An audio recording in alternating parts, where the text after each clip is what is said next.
is enough, and it's time for a change! It is Sunday, and you're listening to the Sunday Segue Wrestling Podcast. Give me a hell yeah! Get some man! Ooh, yeah! With Kinny Killa. Hey yo! We're in the big D tonight, baby!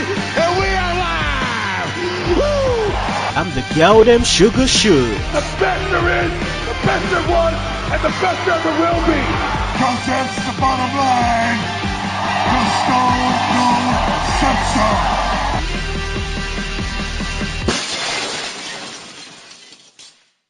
Hello everyone and welcome to the Sunday Segue Wrestling Podcast. It is Sunday, it's episode 51 and I am the man of the hour, too sweet to be sour, the one man with no Instagram, Kinny Killa. And you know I'm always kicking it with the hashtag tech guy, the Welsh wizard, the Newport Knight, the drunkard himself, the gal them sugar shugs. Yo. You are fucked. Oh god.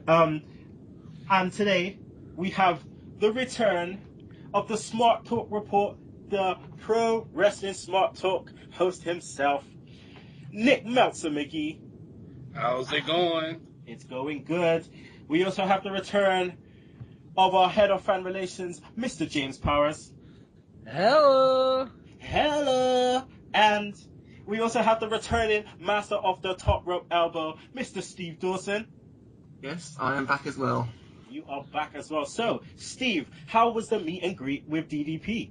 Oh, mate, that was really good. Really good evening. Yes, he answered questions, talked about his old career, talked about getting Jake Roberts and Scott Hall back on track, and shook his hand, got a picture. Top night. Recommend it to anyone, really. Okay, I think I might be having some mic issues, so let me just sort that out. Can you guys hear me clearly? Yep, I can hear you. Yep, I can hear you. Shugs? Yeah. Alright. Okay, alright. So, James, how you been, brother? I've been robbed, sir. £1,800 missing out of my bank account, and that Wester said all they could say is, "Are you sure you didn't take it?" Oh, I'd have to go to a counter. jeez, oh my god. That's not good. That is not good. No, because apparently their fraud squad only works Monday to Friday. Oh, jeez, yeah. Oh, I mean, these banks, man, they got a lot to answer for. So much problems. Jeez. I hope it's not the same in America, Nick. No comment right now. No comment. So how you been anyway, Nick? Been extremely busy. If you have not know by now, I announced on Twitter that Pro Wrestling Smart Talk is on the local radio here in Benton Harbor, Michigan. So that's been keeping me really busy. And I'm still working on my podcast and blog side of Pro Wrestling Smart Talk. So I've been pretty busy outside of my regular day job.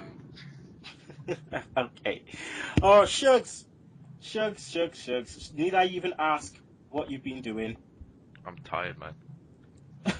So let's just bypass Shugs because he is FUCKD fucked without the E. That's right. So let's just get straight into the show, people. Twitter, make sure you follow us. It's at Sunday Segue. Segue is spelled SEGUE. Please email us, SundaySegue@gmail.com. Subscribe to our YouTube channel. Rate us on iTunes. Download Podomatic. Also, we're on Stitcher Radio, and don't forget to download that Double Twist player. Also, we have a Sunday Segue app. Please go to apps.appmakr.com and make sure you download the app. Okay, people. Just quick shout out to saying that we sorry to all the followers we had. We got hacked, and we were sending out bogus tweets. So sorry for that.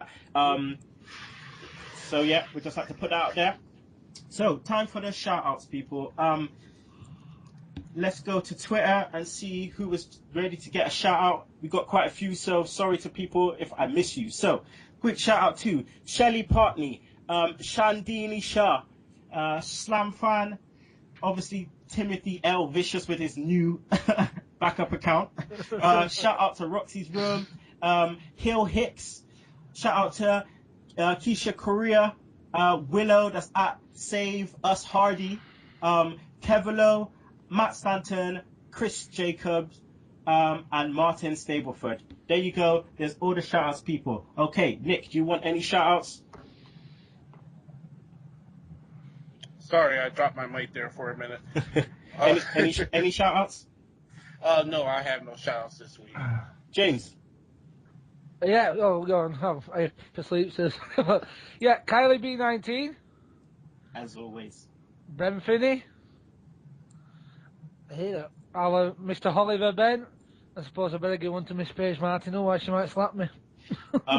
Why did I hear you went out with her last night? Because I did go out with her last night. Whoa! So? I'm saying nothing which may harm my defence. Plead the fifth.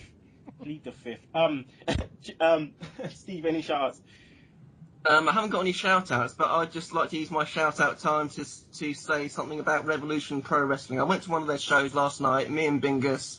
We were supposed to be second row. We got in our seats about 5 minutes into the first match. We were moved because our seats had been double booked, and they shoved us on the balcony, which was it was meant to be an upgrade, but it was further away from the ring.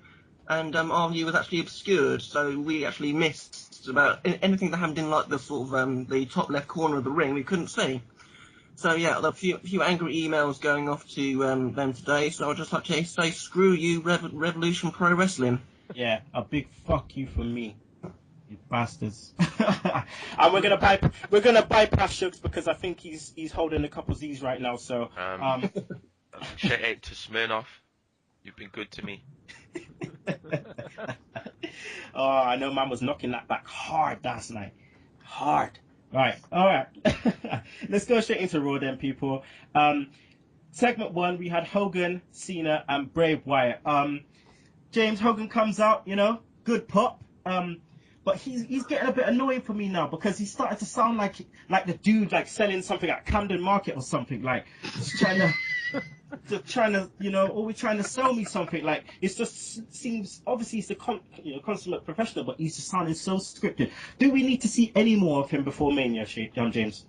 No, not at all. And I actually think that the promos with the WWE Network is just so he's telling people, oh look, you can see me. You don't want to see these, just watch me. Yeah, it's so annoying. This is because some product on network's absolutely crap. It's meant to be HD quality and it's barely. Oh my god. I know. Steve, Hogan obviously announces there's going to be a 30-man battle royal for the Andre the Giant trophy. How good is this concept, or how could it be in the future? I think it's quite a good concept. I mean, obviously being such a big event, WrestleMania, you want to get as many guys on the card as you can. I think 30-man battle royal, you can get like, I'd say probably about 20 to 23 like regular roster members, and that'll leave a few spots open for some surprise legends. I think it's a really good idea. And then we go to Nick, Mr. Meltzer McGee. Bray Wyatt, comes out, and always he just knows what to say and how to say it at the right times.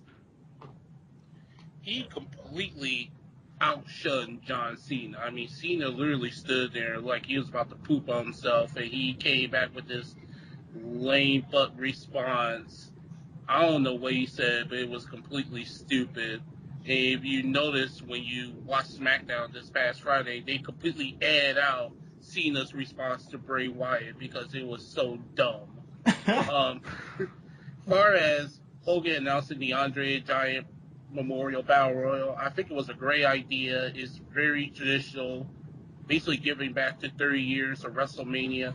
And I agree with you, Steve. You get at least 23 main roster members, at least some surprise entries. I would be so bold and call up a few guys from NXT who was on the curse of being called up to the main roster. I would invite them to the Battle Royal as well. And there's at least 2 or 3 guys I personally have in mind who could benefit from winning the Battle Royal to jumpstart their career in the WWE. But from me being up so early in the morning, Kenny, I did come across a little article about there's a possibility that this Battle Royal could be moved to the pre-show, which will totally suck for Hogan, who've been coming out there pumping the crap out of it if they ever thought about moving it to the pre-show. That would be stupid. That would be terrible. They should have it on the show. 100%. Shugs, obviously, when Cena came out, he starts kissing Hogan's ass big time, and then he was followed by the Wyatts and stuff. So, I'm just gonna go back to that bit and just ask you just to play my music, and I'm doing it fucking early too.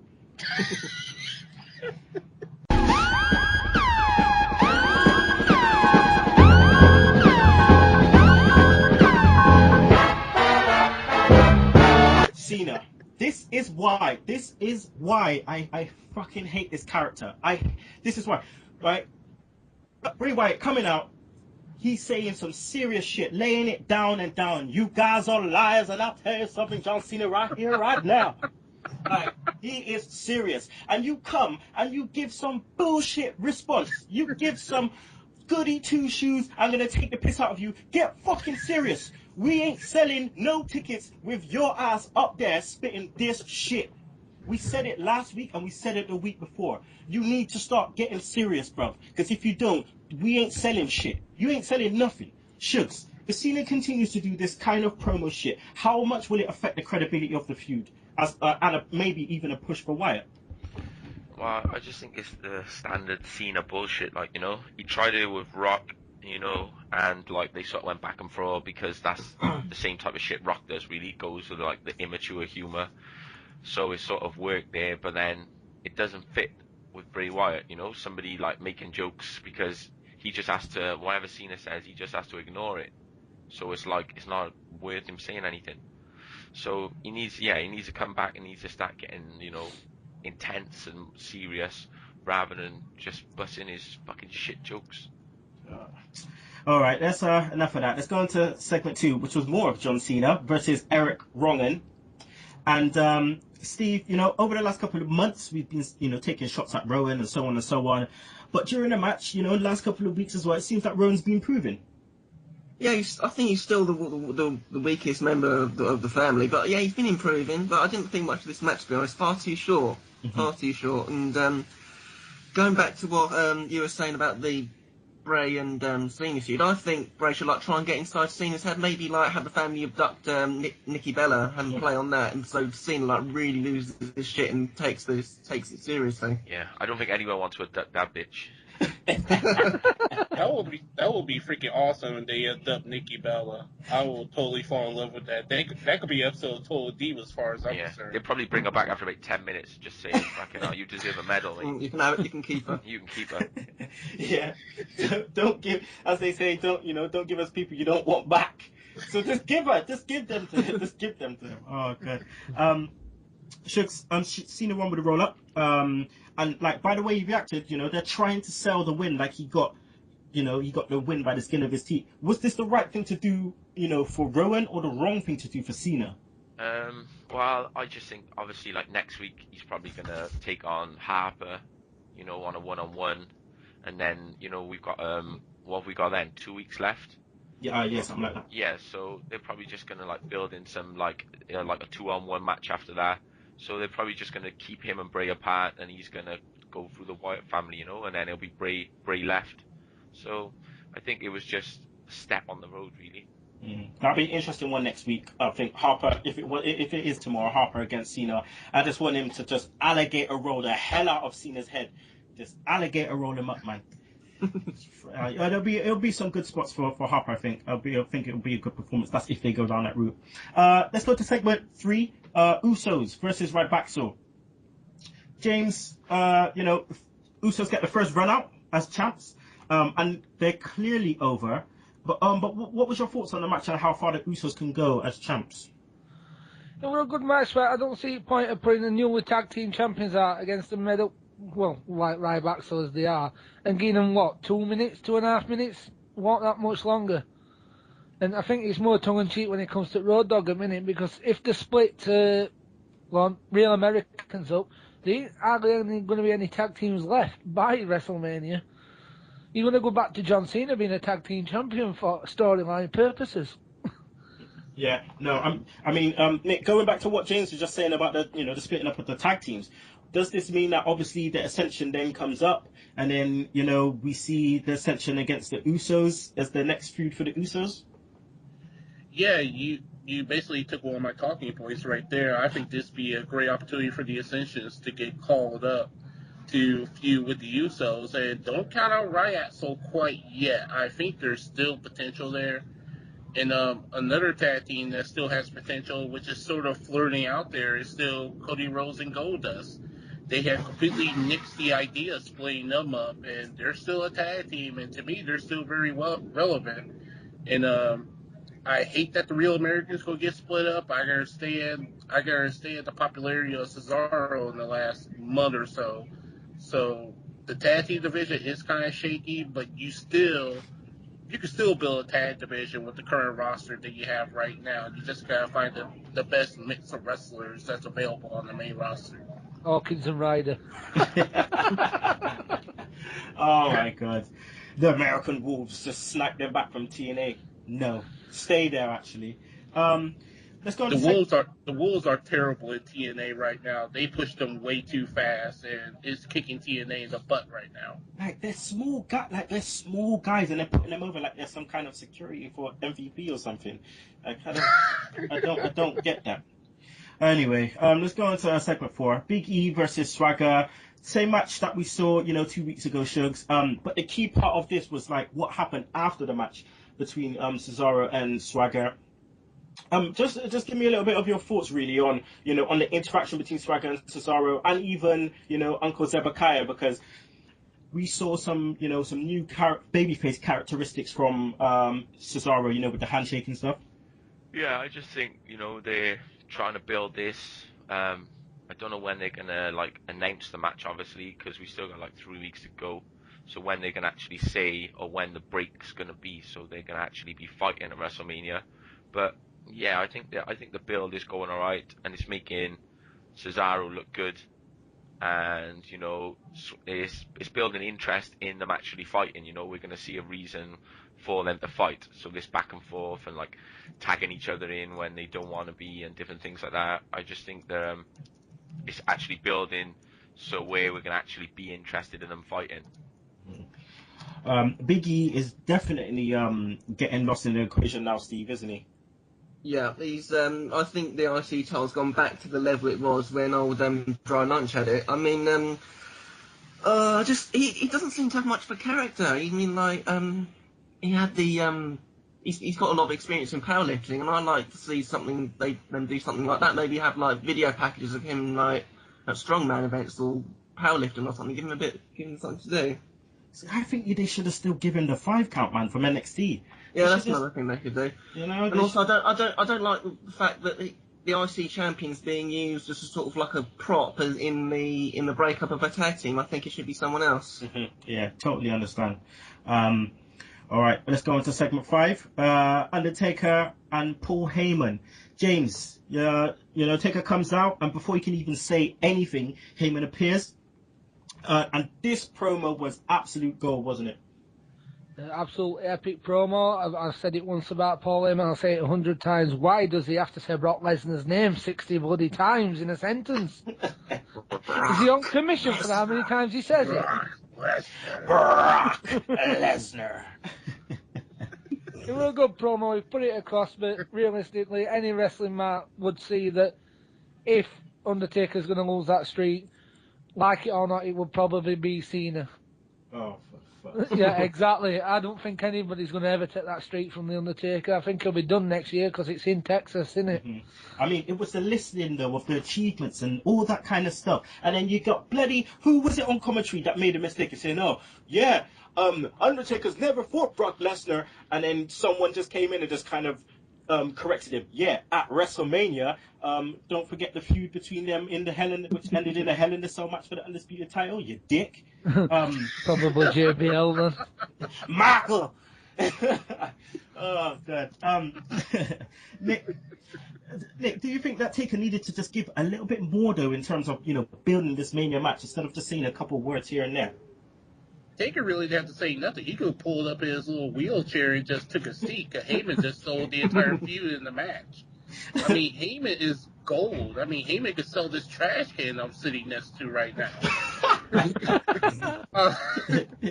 The beauty about this whole Paul Heyman Undertaker angle, this is the second year in a row that Paul Heyman has one of his guys going after the Undertaker and his streak. This reminds me of Bobby Heenan back in the 80s that he tried to go after Hogan for 2 straight years in a row and take the WWF Championship away from him. You remember WrestleMania 2?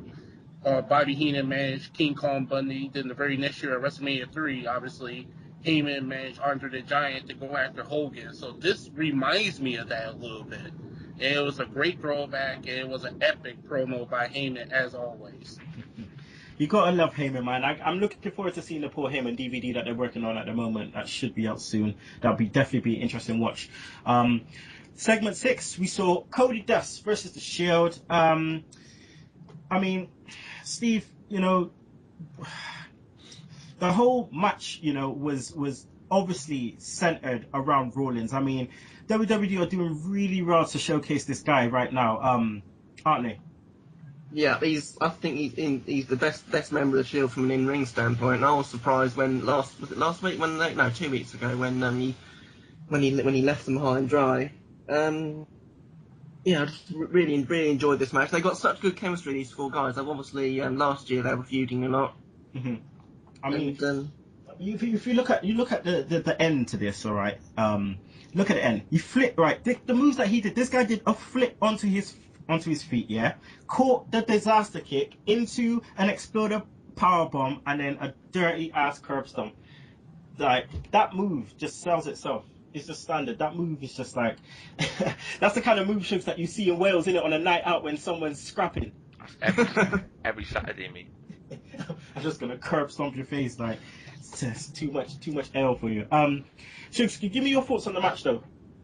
I just think, like the guys are saying, it's just they seem to be switching focus to like Rollins and pushing him. Like, you know, it seems they've calmed down a bit on the reins. Like he still gets his big spots and stuff, but it seems like they're pushing Rollins as maybe the person who kept the Shield together, like, you know, the whole way along. And it's good to see the focus being on him. You know, the match is just standard, really, but it's just good to just see like Rollins in action, you know, being pushed and just showing his like repertoire of moves, because he's got a lot of shit going, like, you know. Yeah, I'm just every week, man. Every week, this guy it's just really showcasing himself, and I'm so glad that the WWE gave him the finish. Usually they give it to Roman Reigns, but Roman Reigns was a bit scarce in this match for me. It was just all about Rollins. I'm not going to talk about Divas because that's obviously was the next part on Raw. I'm not going to talk about that. We're going to go into segment 7, which was Daniel Bryan occupying Raw. What can I say? What can I say, Nick? Just give me your take on this segment, though, Nick. You know, as Bryan obviously comes out and says the Yes Movement's gonna occupy Raw. This is probably one of the most memorable segments I can recall, probably in a long time. It was beautifully done. It probably would have been way better if this was actually done.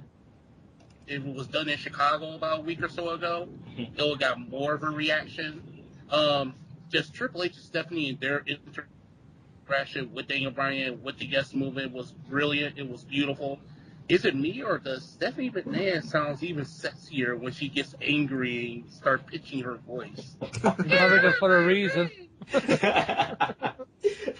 Oh no, there's just a little part of me that curls up when she comes out there and screams, "You, Stephanie, yes." But it was brilliant. The WWE writers actually got a freaking clue and decided, actually, we need to fix WrestleMania because Batista is a huge flop.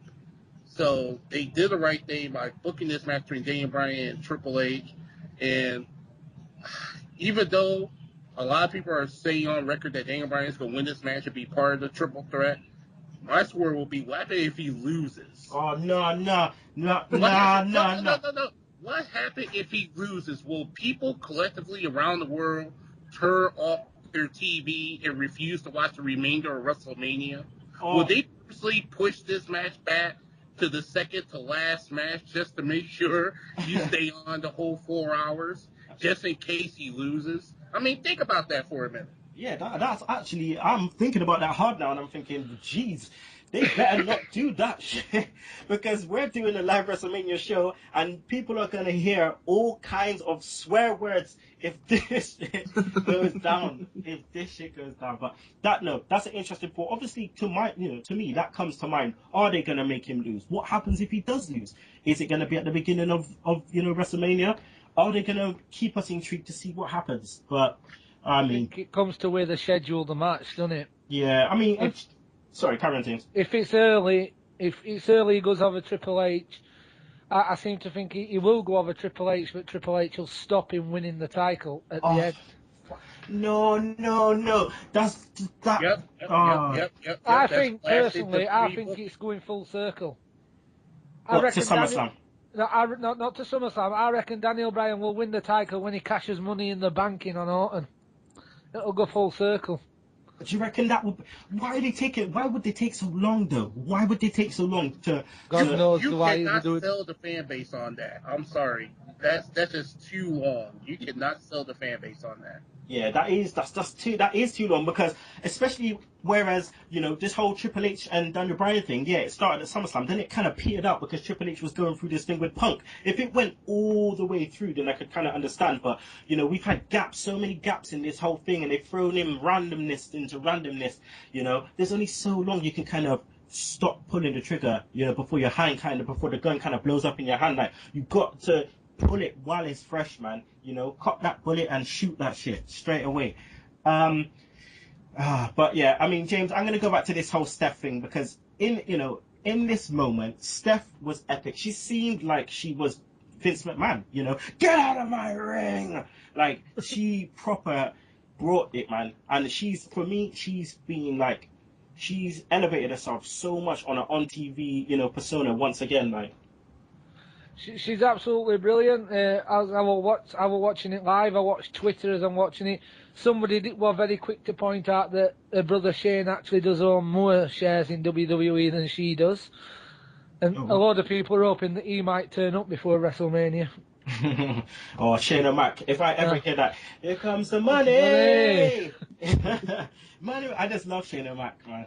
I love that guy. He's gone grey now, though. Yeah, I know. He looks more like Vince. Oh, good. All right, let's go on to segment 8. It was Sheamus versus Sugs. Sheamus versus Sugs. That would be interesting. Sheamus versus Christian in a Memphis street fight. Steve, was this the payoff for this match, or will we see this shoved down our throat again? I hope this is the payoff, because I couldn't watch another one of these. It just, like, every so often you just get two guys just shoved together for the hell of it, because they can't think of anything else to do, and they just have a series of boring TV matches, and this was one of them. It just didn't do anything for me. It was just a bog standard hardcore match, to be honest. Yeah, man. I mean, the only kind of highlight, Shugs, was kind of like, maybe the ending with the bro kick through the drum. Yeah, that was good. Yeah, it's just the same shit though. Every time they have a street fight, whatever city they're in, it's the same old shit. Musical instruments, because it was Memphis. Yeah.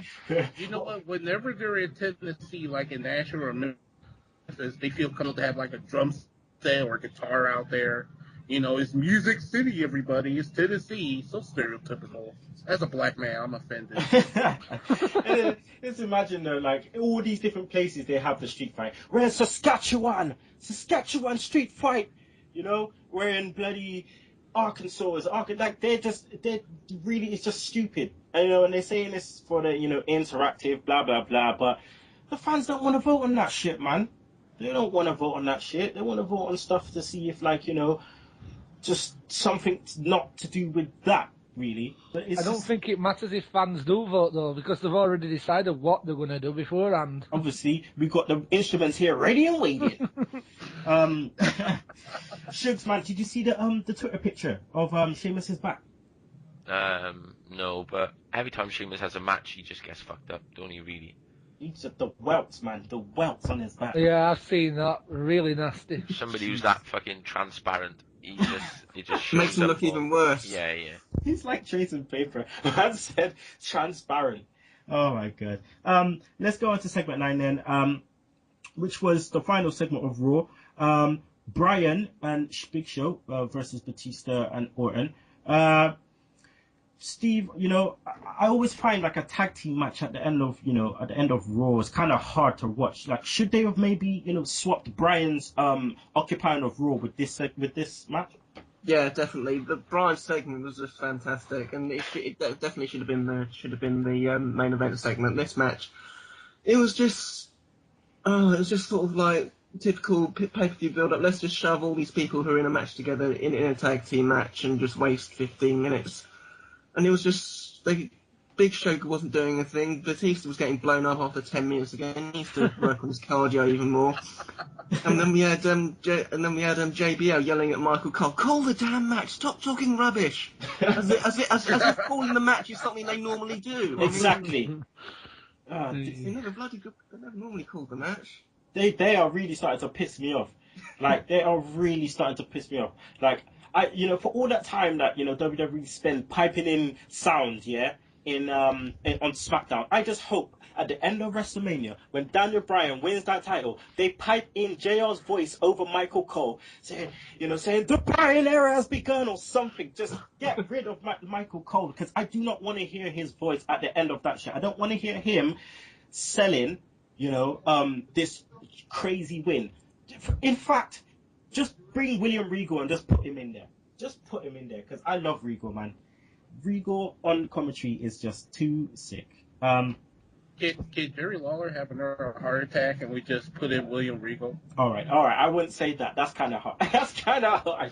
In Memphis, in his own hometown. That's kind of cold. That's kind of cold. Not gonna lie. But I mean, this tag team match was what it was. It wasn't all that. Shugs, the ending. We got we got some kerfuffle, some kind of schmoz going on. Batista spears Randy Orton, and then Bryan gets in the kick and all that, and we get to the end of Raw. Was this the right thing to do for the end of Raw, seeing that Daniel Bryan kind of had the whole Occupy Raw situation? Maybe they should have got one over on him. Well, I think it just carries on, like it was his night, for one time he got what he wanted, and then he was standing tall at the end, so he's bound to get fucked over now in the next few weeks. That's the thing. I'm just thinking about the go home show. The go home show for Elimination Chamber was quite good, Shugs. But do you think that they're gonna? Excuse you.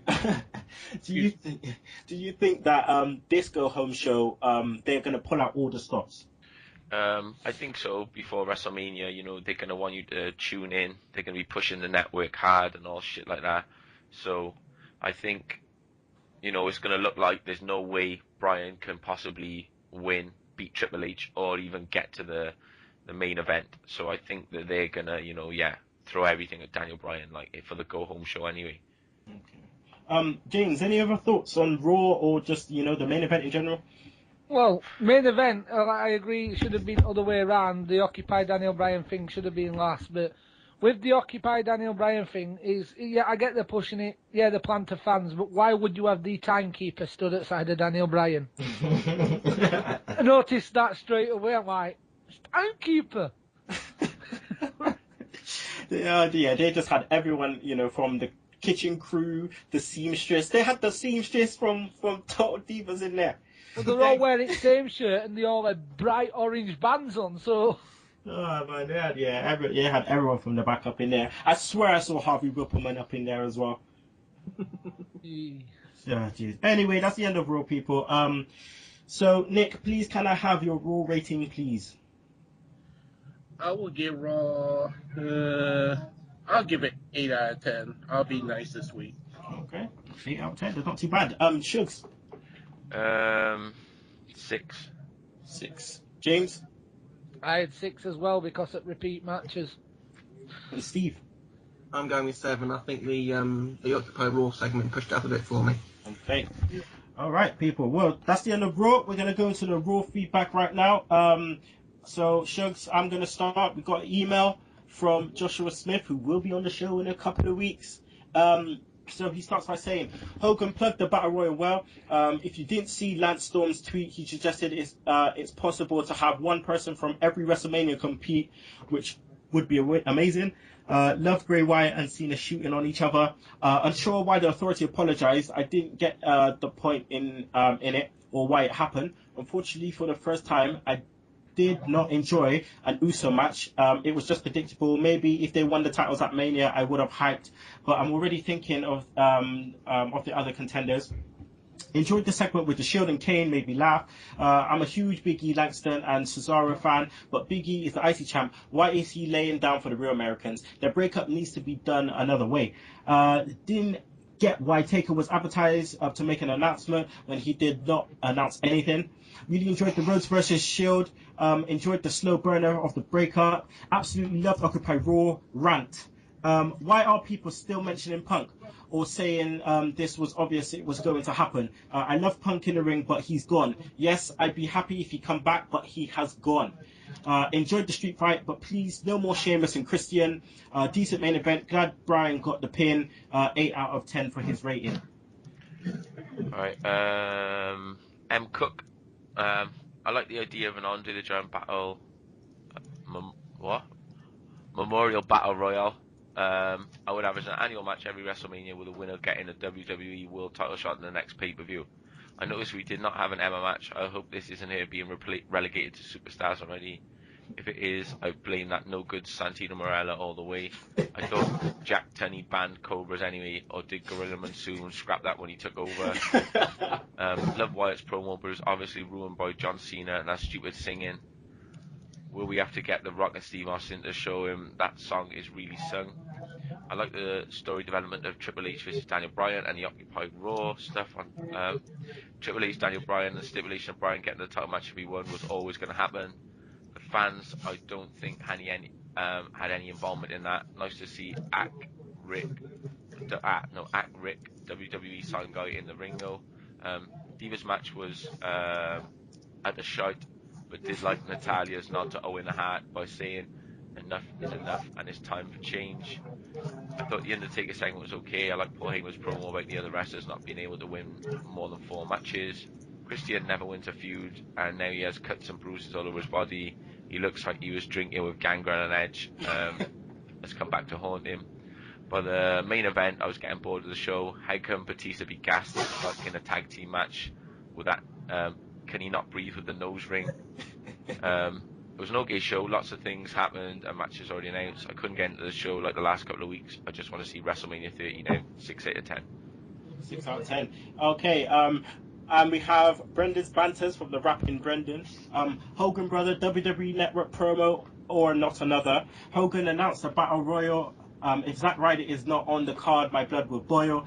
The Wyatt's music hits right on the cue. I suggest someone review the security at Bellevue. Match number 1 of the night was hardly a fight. It was a main event in the arena and it didn't feature John Cena. After the Wyatt lost through a fit, I guess Rowan light really ain't lit. Steph said that Orton, Batista and Triple H are A+ players. No, they are the obeyers. The Usos won with a top rope splash. WWE run through this match in a bit of a dash. Repeat number 1 or not another one. Big E beat Swagger as Cesaro with Drew is a dagger. Heyman's promos are never weak. He did a perfect job of putting over the streak. Brock Lesnar is a beast. Is the Taker streaking down? Not in at least. Another main event match from these two teams. All 4 deserve to be in the main event streams. Now Naomi is hurt. They seem to be pushing Nikki Bella. WWE needs to to please find her fella. Bryan's Lions planted, fans surrounded the ring. Unfortunately, they couldn't keep up their sing. Triple H gave in and nearly started to cry. Wait, was Bob Backlund the security guy? So Bryan got in, the demands met.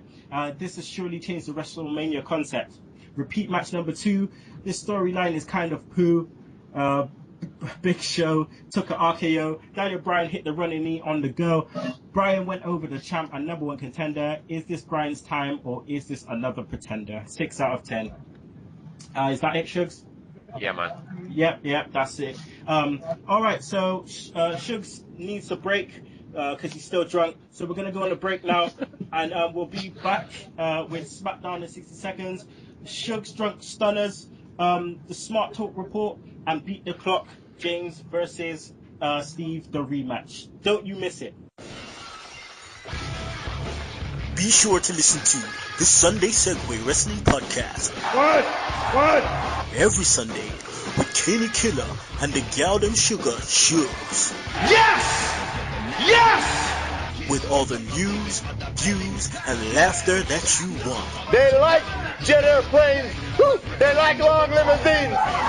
Every Sunday, the Sunday Segue Wrestling Podcast on Podomatic, iTunes, and YouTube. So why don't you choke on that, slap nut? Hello everyone and welcome back to the Sunday Segue Wrestling Podcast. It is I, Kinny Killa, and I'm here with the Galdem Sugar Shugs, Steve Dawson, James Powers, and Nick Meltzer Magee. So right about now, we're going to go into Smackdown in 60 seconds, so roll with it, Shugs. Okay, we get Christian Ziggler, Del Rio on commentary. Can't remember seeing this before. No, this is last week, isn't it? Wait there. I'm leaving this shit in it. I'm not even. You fucked up. I'm not even editing it, man. That can stay in. All right. Yeah. So we get Rhodes against the Real Americans. Cesaro and Swagger keep tagging each other in the match. Cody gets a roll up, and then Real Americans beat down Rhodes, and we get the Usos come out to make a save. Triple H comes out. He's happy the crowd had his moment with the Occupy Raw segment. Said he's been protecting Bryan since SummerSlam. At the end of the day, Bryan's just not good enough, and at WrestleMania he puts the Yes movement to an end. He says there is no fairy tale, and he makes a big shot at the IWC, and he says at WrestleMania I buried Daniel Bryan for good. Sando comes out, and Triple H keeps calling him a talent, makes a match, and it is the Shield music plays. So we get Sandow against Rollins. Rollins gets a win over Sandow. Shield go to leave, but they come back in and give him the triple powerbomb. Fandango against Big E. Fandango's in a box saying he's going to bring a bit of class to the Andre Battle Royale. We get a quick win for Big E. Bad News Barrett comes out and says something about the streak, and it's going to cause people to lose their jobs. Bray Wyatt against Kofi. Sister Abigail for Kofi. Good night. Shield and Kane in the back. He congratulates them on their recent victories and invites them down to his match, and they say they'll come to protect him. Divas match, say no more. Dolph against Del Rio. I'm bored of this match. Zigzag. Dolph wins 2 in a row for the good guys, and Ziggler said he's going to have his WrestleMania moment in the Battle Royale. Cobra Kane versus Big Show. Shield out on ringside. Kane tries to set the Shield on Big Show, but they refuse, and Kane walks right into a chokeslam. You could fit a fucking Rizzler underneath Big Show. He doesn't even get off the ground. And then Kane tries to chokeslam Rollins, but gets a spear, and the Shield leave. Fade to black. Fade to black. It's All got right. the worst chokeslam on record. Oh my god. All right, people, we're going to go into Sugs Drunk Stunners.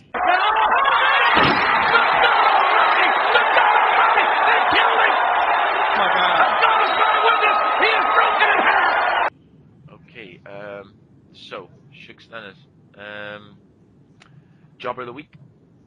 Let's give it to Big E, man. Just for his involvement in this feud, he's just doing him no good. He's Intercontinental Champion, and he looks like a piece of shit. Move of the week, just that curb stomp. Just looks horrible. I hope he never botches it, because somebody's getting fucked up if he botches that. Rest of the week, I'm feeling Rollins. March is the month for Rollins. He's just doing his shit. Rollins, my man Rollins took that shit down again. All right, people, now it is time for the return of Nick Meltzer Magee with the Smart Talk Report. Ladies and gentlemen, welcome back to the Smart Talk Report. I am Nick Meltzer Magee, and here's the top stories. Mark Henry 2 weeks ago attempt to reclaim his Negro status by approaching Brock Lesnar. And we all saw how that happens. Once again, Mark Henry is denied his Negro status simply because Brock Lesnar is more of a Negro than Mark Henry. Also, moving on.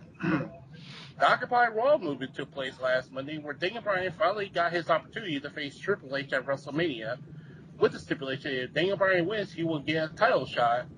He'll be inserted into the WWE World Title Triple Threat match. According to various reports, the Occupy Raw movement was basically a spoof at the fans claiming to try to hijack Raw in Chicago a couple weeks ago.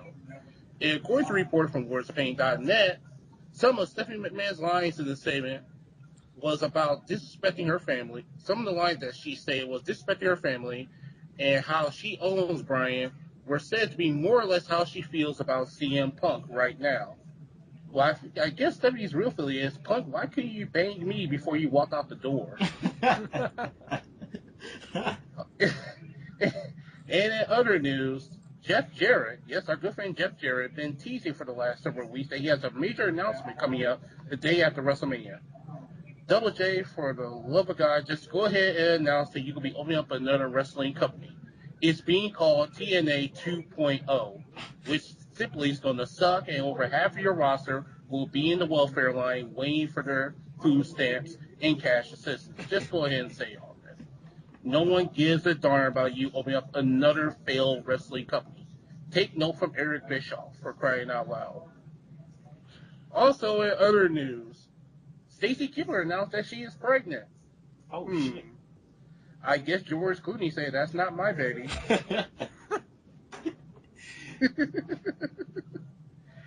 And also, in other news, speaking of Negro status, I mentioned Mark Henry earlier.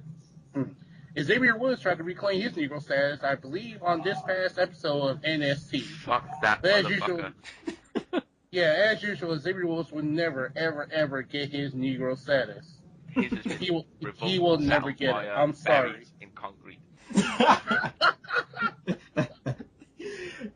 The only Negro left in the entire WWE roster is Big E, and he's hanging on by a thread. Brock Lesnar is the only Negro left. We're doing the draft like on Dave Chappelle, and we're bringing Brock Lesnar in. Exactly.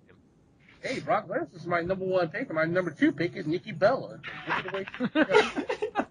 She's carrying on a hood right now. Heck yeah, she's good. Can you tell the way she's been acting in the ring? Like, come on, let's go, Negro. It's like, okay, Nikki, give me a Bronco Buster and shake your booty, Wyatt. I think Naomi got you beat, even with her bad eye. And ladies and gentlemen, that is a Smart Talk report. Thank you. Thank you, Nick Meltzer McGee. Always a pleasure. Always a pleasure. And by the way, I believe Jeff Jarrett is going to come out and announce that his new promotion will be called Slapnuts. All right. Okay, people. that's too original and too brilliant. You know, he won't come up with that. He's gonna have he'll tie it into TNA somehow. Every time I hear Xavier Woods, it's like the rant music goes off in my head. Yeah, just damn.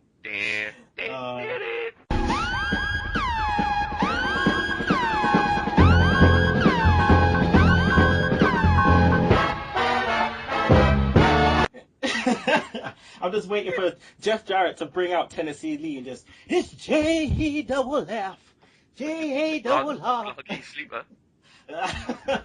The Gloggy sleeper hold, I love it. Gloggy.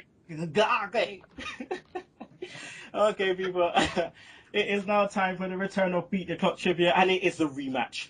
We've been hearing, James calling out Steve calling out James for a couple of months now.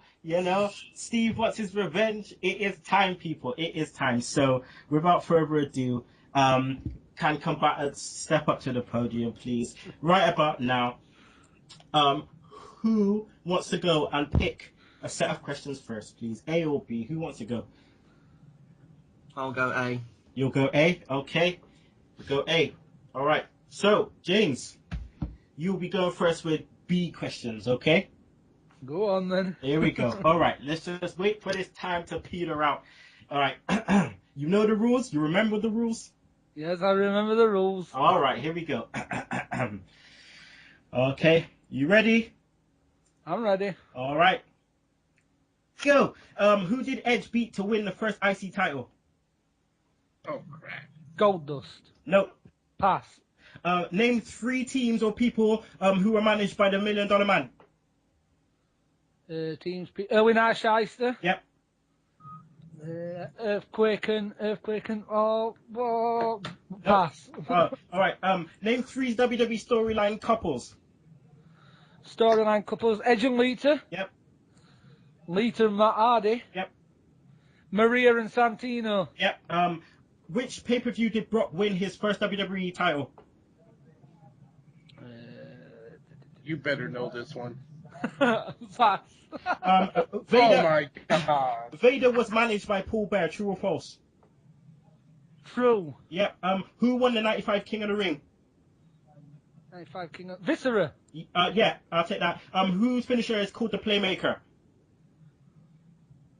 You better know Pass. this one. This is And it's all over. It's all over. Okay, it's all over. Is It's it all over. MVP? Yeah, it is MVP. Yeah. Shit, I'm- Oh. yeah, the guy in TNA with no contract. Yeah, it was MVP. Good. All right, James, you got 2, I think. Was Brock Lesnar SummerSlam? Yeah, it was SummerSlam. Mate, I'll go through the. I'm pissed up and I know these answers. James, you should be, And I'm should be pretty ashamed sure of yourself. he beat Kurt Angle and all, didn't he? I'm sure he did. No. wasn't it? You beat The Rock. Yeah, you beat The Rock. SummerSlam 2003. No, 2002. 2002. Oh, shit, see? Yeah. Yeah. All right. Well, we got 2. So it's 2 to beat. Actually, Oh, no. You got 2. All right. So, Steve, here you go. You ready? I'm ready as I'll ever be. All right. 3, 2, 1, go. Who did Bret Hart beat to win his first IC title? Mr. Perfect. Yep, correct. Name 3 teams or people managed by Jimmy Hart. Earthquake, Yep. Typhoon, Yep. and IRS. No. Oh, God. Oh no. Yeah. No, it's not IRS. It's $1 Million Man. oh boy. Yeah, both of them. Yeah. As a team. Yeah. Name 3 WWE storyline weddings. Weddings. Triple H and Stephanie. Yep. Storyline weddings. Kane and Lita. Yep. And Undertaker Stephanie. Yeah. Yep. At what pay-per-view did Sheamus win his first WWE title? Oh, TLC. Yep. Shamrock has never won a professional wrestling world title. True or false? False. Correct. Who won the '94 King of the Ring? Oh, that was Owen Hart. Yeah, and it's all over. It's all over. Steve gets his revenge. He took that shit. Boom! He took that down. Oh my god. And Wait. I have a challenge. oh, okay. Oh, I have a challenge on the wedding storylines one. Can we honestly say that Taker and Stephanie was a wedding storyline? Can we really say that? That was a It guess. was an actual Where wedding. to, Stephanie?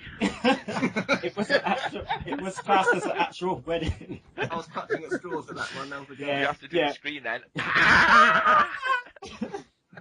I won my dad. Okay. Oh god. All right, let's go through the questions.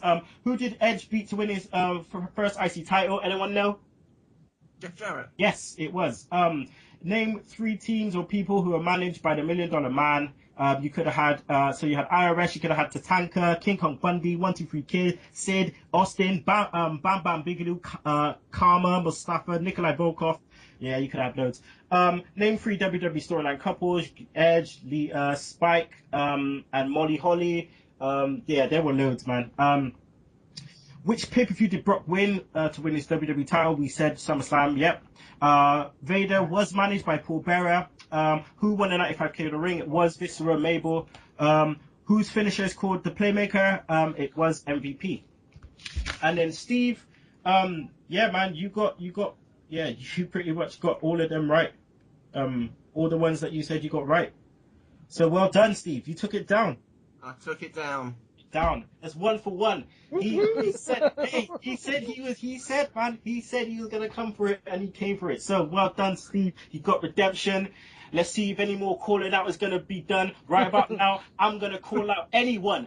I am still yet to lose on Beat the Clock Trivia, and I'm waiting. I am waiting for a challenger, please. Anyone, just come out and challenge me.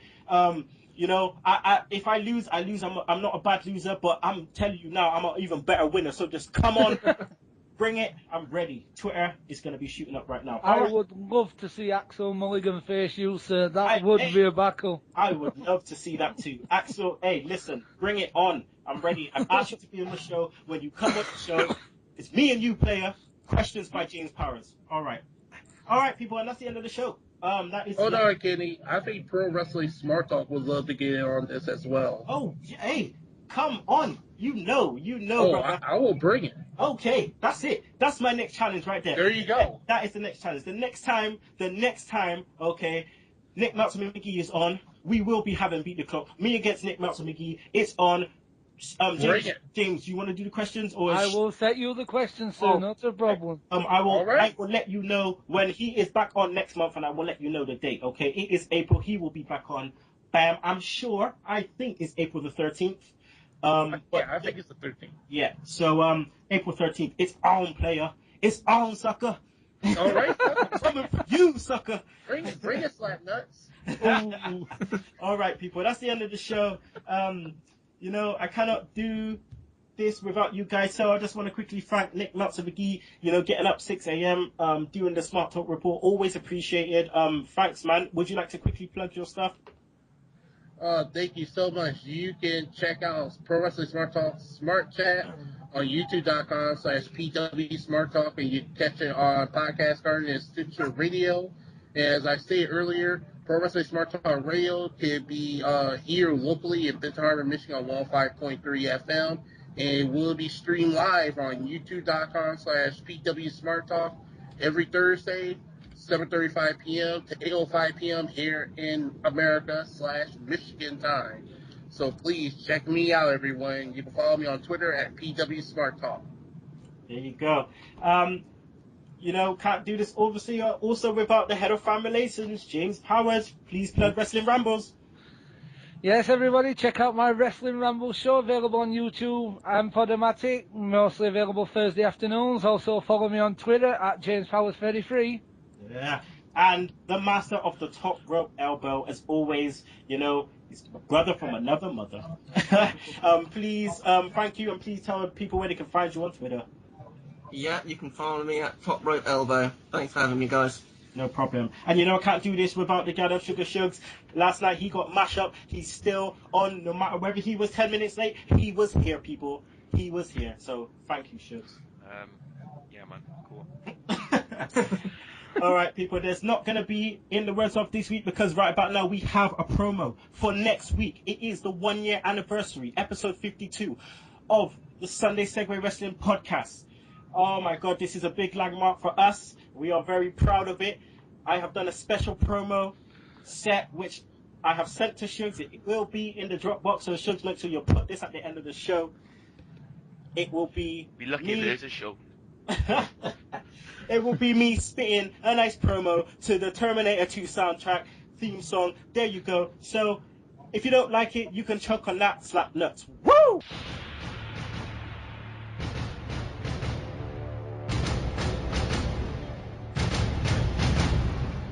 It was March 2013.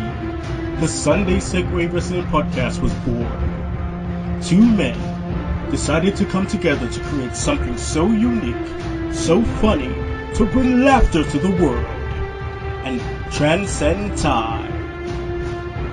Roll on 52 weeks, and the Sunday Segue Wrestling Podcast has created a revolution.